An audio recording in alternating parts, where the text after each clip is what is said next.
Welcome to tasty kingdom. நம்ம இன்னைக்கு செய்ய போகிறது இட்லி சாம்பார். இட்லி சாம்பார் செய்யறதுக்கு 150 கிராம் சிறுபருப்பு, ஒரு பெரிய வெங்காயம் கட் பண்ணி வச்சுருக்கேன், ஒரு பெரிய தக்காளி, ஒரு பச்சை மிளகாய் எடுத்து வச்சுருக்கேன். இதை நம்ம குக்கரில் வச்சு ஒரு 3 விசில் வச்சு வேக வச்சுக்கலாம். குக்கரில் வச்சு 1/2 ஸ்பூன் மஞ்சள் பொடி கலந்துக்கலாம். அதில் குக்கர் மூடி வேக வச்சுக்கலாம். இப்போ கடாய் வச்சு 2 ஸ்பூன் எண்ணெய் விட்டு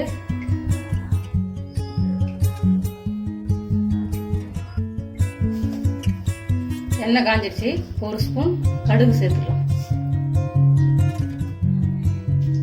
ஜீரகம், உளுத்தம்பருப்பு கலந்துக்கலாம்.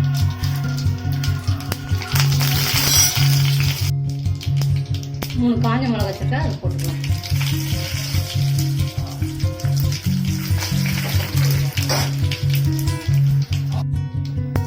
சின்ன வெங்காயம் கட் பண்ணி வச்சிருக்கேன், பெரிய வெங்காயத்தில் அது போட்டுக்கலாம்.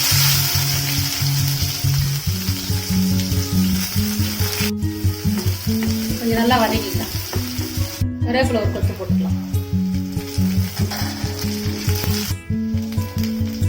தக்காளி ஒரு தக்காளி கட் பண்ணி வச்சிருக்கேன், சின்னதாக. 1/2 ஸ்பூன் மிளகாத்தூள் எடுத்து வச்சுட்டேன், அதை போட்டுக்கலாம்.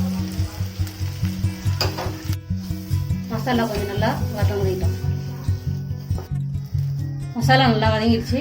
இப்போ வந்து நம்ம வேக வச்சு மசிச்சு வச்சிருக்க சிறுபருப்பு கலந்துக்கலாம்.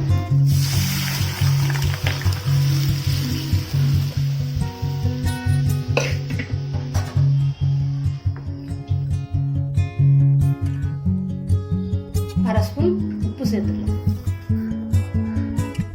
ஒரு 2 மினிட்ஸ் இதை மூடி வச்சு கொதிக்க விடலாம். 2 மினிட்ஸ் ஆயிடுச்சு. நல்லா சாம்பார் கொதிச்சிச்சு. இப்போ கொத்தமல்லி தூவி பரிமாறலாம். சுவையான இட்லி சாம்பார் ரெடி. சுவையான இட்லி சாம்பார் ரெடி. லைக் பண்ணுங்கள், ஷேர் பண்ணுங்கள், சப்ஸ்கிரைப் பண்ணுங்கள்.